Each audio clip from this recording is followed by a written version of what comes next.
I'm Anil Kumar, sharing with you a series to review grade 10 math. The course here is called MPM2D. However, most of the students in grade 10 will be doing the same topics. We'll have set of questions based on these units: analytical geometry, systems of linear equations, factoring techniques, quadratic relations, radical and algebraic operations, thinking and applications based on the above. Then we'll talk about similar triangles and introduction to trigonometry. In this particular video, I'll take up 5 very important questions on analytical geometry. You can actually copy these questions. The very first one, in this case, we are given the midpoint and one end point of the segment. We have to find the other point. Question number 2 is finding shortest distance. Question number 3 is to show that the right bisector of a chord will go through the center of the circle. Question 5 and 4. Well, question number 4 is we are given 3 vertices of a parallelogram. You need to find the fourth. And question number 5 is to find area of a triangle given vertices. So let's begin. Question number 1. Normally you are finding midpoints, right? So here's a slight variation. You are this time given a line segment. So it is saying, question number 1, midpoint of the segment AB. So let's say this is AB. And the midpoint, let's call it M, is 2 minus 3. That's the midpoint. Find coordinates of A if B is 4, 1. So we're given B, coordinates of 4, 1 are coordinates of B, and A we don't know, so we'll say XY. So define your variable, correct? Okay, so that's the scenario. How will you do it? You can always pause the video, answer, and then look into my solution. Okay, we'll use the midpoint formula, right? So midpoint formula, you know, is if these are x1 and x2, then it is x1 plus x2 divided by 2 and y1 plus y2 divided by 2. Now, since we are given the midpoint, what we can do here is we can write average of these two x values, which is x plus 4 over 2. That average should be equal to 2, right? Similarly, the average of y values, which is y plus 1 divided by 2, should be equal to the y coordinate value. Do you understand the concept, right? So it's more about concept. Now, it's easy. Solve these equations. Cross multiply. We get x plus 4 equals to 2 times 2. That means x equals to, this is 4 minus 4, so we get x equals to 0. Here y plus 1 equals to minus 3 times 2. That means y equals to minus 6 minus 1. So y equals to minus 7. And therefore, the coordinates of point A are 0 and minus 7, correct? So let's write down here. So what we found as our answer as coordinates of point A are 0 and minus 7. Now, what you should do is check your solution. So that's the part we should always do. If you get time in test, you should do it. Okay. So it's kind of clear. Half of 4 is 2. Minus 7 plus 1 is minus 6. Divided by 2 is minus 3. So that is the correct answer. Perfect. Question number 2. Find the shortest distance from the given point to the line. Okay. So let's try to understand this question. Now this could be lengthy. Probably this is the lengthiest question in our set of these 5. So what we are given here is the line, which is 3x plus y plus 2 equals to 0. Let's rearrange. Y equals to minus 3x minus 2. So that really means that's a very steep line, which kind of goes like this. Minus means going downwards through minus 2, right? So let's say the line goes kind of like this. Okay, so this is our line. I'll make rough sketches only, right? We need to find its distance from the point, let's call this point as P, which is 3, 1, right? Let's say somewhere here, let's say 3 and 1, let's say. So basically, we have to find the shortest distance from our point P, which is 3, 1, to this given line. Let's call this line as L1. Shortest distance means perpendicular to the line. So let me just approximately draw a line here, and that line should be perpendicular to the given line. So the idea is to first find the equation of perpendicular line which passes through the point 3, 1. Now we know slope of line L1, let's say this is the line L1, slope M of this line is equal to -3. So what is going to be the slope of perpendicular line? So let's call this L perpendicular, right? So that is the perpendicular. So slope M perpendicular will be negative reciprocal, or 1/3, correct? Now that is the slope, and we know that this line should go through the point P, which is 3, 1. Now you can easily write down the equation of second line, which is the perpendicular line, as y equals to the slope 1/3x plus b. To find the value of b, we'll substitute 3 and 1, 1 being y value, 3 being x value. Now that gives you 1 equals to 1 plus b, or 0 equals to b, right? So b is 0. Since b is 0, the slope will be, the equation of the line will be, let me write down in a different ink. Finally, line 2, the second line, equation will be y equals to 1/3x, correct? So that becomes the equation of second line. Now the idea is that we have to find this point of intersection, right?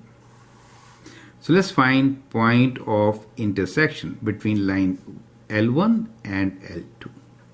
Once we know that point, we can use distance formula and find the shortest distance. Perfect. Now we are working with two equations. One is y equals to -3x minus 2. The other one is y equals to 1/3x. Now at this point, let's call this point as Q. Both values should match. So we can equate 1/3x to be equal to -3x minus 2. Multiplying by 3, we get x equals to -9x minus 6.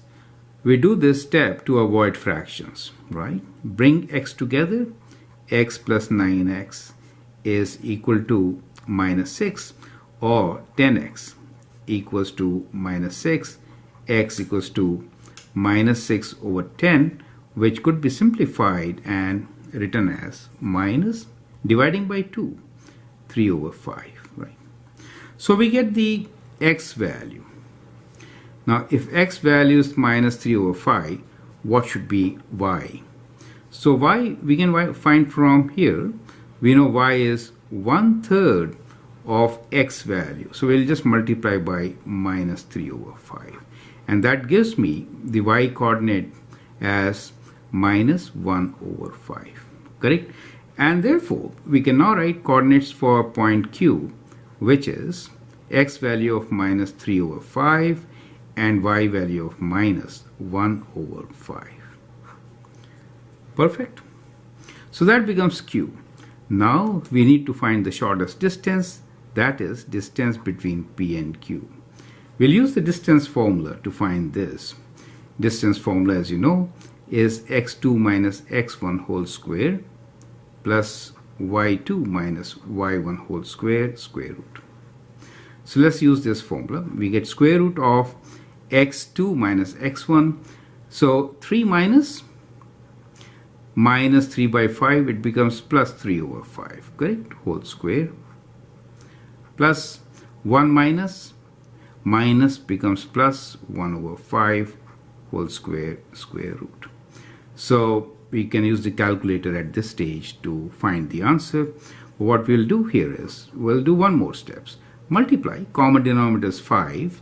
So we get 5 times 3, 15 plus 3, 18, right? So we get 18 over 5 whole square plus 5 plus 1, 6, 6 over 5 whole square, square root.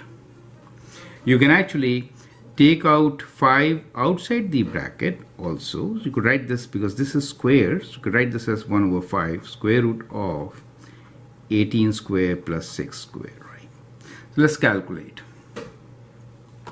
So we'll do square root of 18 square plus 6 square, which is equal to 18.97, and we'll divide this by 5, and that gives you 3.794.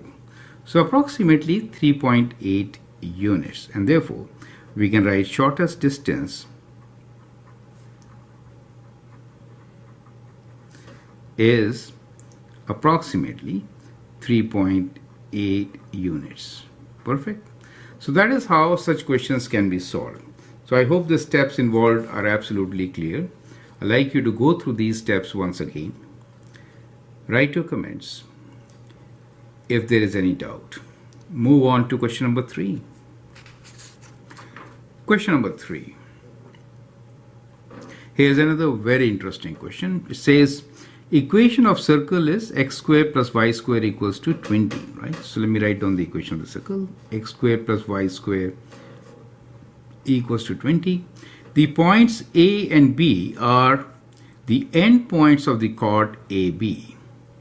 Chord means the points are on the circle, right? So let me sketch a circle here, right? So let's say this is our circle, right? Now, origin is the center of this circle. So let's draw the coordinate plane, right? That becomes the origin, and of course, when we say 20, radius is square root of 20, correct? R square is 20. Okay. Now, we are given point A is 2 minus 4. So let's say 2 minus 4 somewhere here, right? So let's say somewhere here. And B is 4, 2. So let's say this is 4 and somewhere there 2, right? So somewhere there. So I'll just draw a line at random like this, let us say, right? So this point is B for us, which is 4, 2. And this point is A for us, which is 2 minus 4. Is it okay? That is the origin O. Now, what we need to show is that the points A and B are the endpoints of the chord AB. Verify that the center of the circle lies on right bisector of AB. So what we need to verify is that if I do the right bisector, that means going through the middle, it has to go through the center of the circle. This is the right bisector. This is what I have to show, right? That is what I have to show. So what are the steps involved? Right bisector means these two sides should be equal. So we're trying to find midpoint. So first step, let us find midpoint of AB, right? So we are given A as 2 minus 4, and we are given B as 4, 2. So midpoint M is average of these two, right? So it gets 2 plus 4 divided by 2 and minus 4 plus 2 divided by 2, correct? So the midpoint is 6 divided by 2 is 3, and minus 2 divided by 2 is minus 1. So 3 minus 1 is our point M, okay? So let me write here 3 minus 1 as M. Now, what is next? We have to find equation of right bisector. Perfect. Now, right bisector equation means first we should find slope of AB, right? So let's find slope of AB, which is y2 minus y1 over x2 minus x1. So in this case, it is 2 minus 4 over 4 minus 2, 4 minus 2. And what we get here is that becomes plus 6, and this is 2. So slope is 3, positive 3. So if that is the slope, what is the slope of right bisector? Well, the slope of right bisector is perpendicular. So it will be minus 1 over 3. And this line should go through the midpoint, capital M, which is 3 minus 1. Now we know slope and the point. We can find equation of line in the form of y equals to mx plus b. Substitute. We get y equals to minus 1 over 3x plus b. Now I'll substitute the point. Y value of minus 1, x value of 3 to find b. So this is minus 1. So we get minus 1 equals to minus 1 plus b, or b equals to 0. So we get the y-intercept as 0, right? So if y-intercept is 0, then what is the equation of line? Well, we got b as equals to 0, and therefore we can write equation as y equals to, mx plus b was the equation. Slope is minus 1 over 3, so we get y equals to minus 1 over 3 x, because b is 0. So that becomes the equation of our right bisector. So that is the right bisector. As you can see, it goes through origin. Since if x is 0, y is 0, right? So origin 0, 0 is on it, right? B is x and y intercepts are at origin, right? So hence proved. Is that clear, right? So that is how we can answer this particular question. I hope it makes sense. So let's move on and take the next two questions. Question number 4. Now this is a very interesting question, and I'll provide you with a very simple solution. The question here is, 3 vertices of a parallelogram ABCD are A 1 2, B 7 3, C 6 minus 3. Determine the 4th vertex. So let us sketch a parallelogram, right? So don't bother about the real coordinates and the coordinate plane. Just make a simple sketch. Parallelogram basically means that one pair of opposite pairs have parallel lines, right? And I should actually draw only one. Let me draw 3 now. Okay, so these set of lines are parallel. Let's write down the coordinates of vertices. So this point here, let me write this as A, 1, 2. We'll go clockwise. B is, let's say B is 7, 3. And C is 6 minus 3. We have to find coordinates of D, which let it be x, y, right? So we're saying let coordinates of D be x, y. Now the idea here is, how do we get C from B? We have to check that part. So as you can see, these two lines are parallel, right? These two lines are parallel. That means slope is same, right? So what we figure out is, if I go from B to C, what is change in x value and what is change in y value? This is what we're trying to figure out. So as you can see here, B to C, x value decreases by 1. So let me write this as minus 1. The y value decreases by 6, minus 6. Does it make sense? Right? So what we saw here is that B coordinates are 7, 3 and C coordinates are 6, minus 3. So the change when you move from B to C is minus 1 and minus 6. So that becomes the change. Same should be the change from A to D, right? So A we know is 1 and 2. And to get D, what are we going to do? We are going to make this change, which is minus 1, minus 6. Do you see that? So if I take minus 1 from here, I get 0. If I take minus 6, I get minus 4. Therefore, coordinates of D should be 0 and minus 4. Does it make sense? So that is how you could easily do it. Now, some of you may not be happy about it. Well, let's check. How can we check? We can check from A to B, since these are parallel sides. So let's find a change while go from A to B. So here 1 to 7 means I'm adding 6, right? 2 to 3 means I'm adding 1. Okay. So let's add and check. Plus 6 and plus 1. So 0 plus 6 is how much? 0 plus 6 is 6, right? Minus 4 plus 1 is minus 3. We get the same point. Do you get it? And therefore, our answer is point D is indeed 0 minus 4. Correct? So in a multiple choice question, or any question for that matter, it shouldn't take more than a minute to answer such a question. That's great. I hope you like it.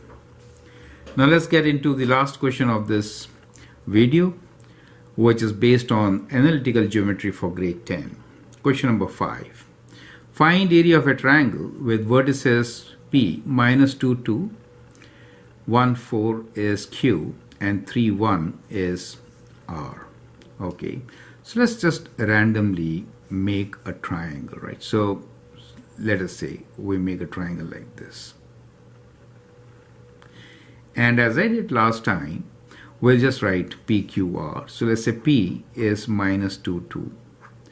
Q is 1, 4. And R is 3, 1. Is it okay? No.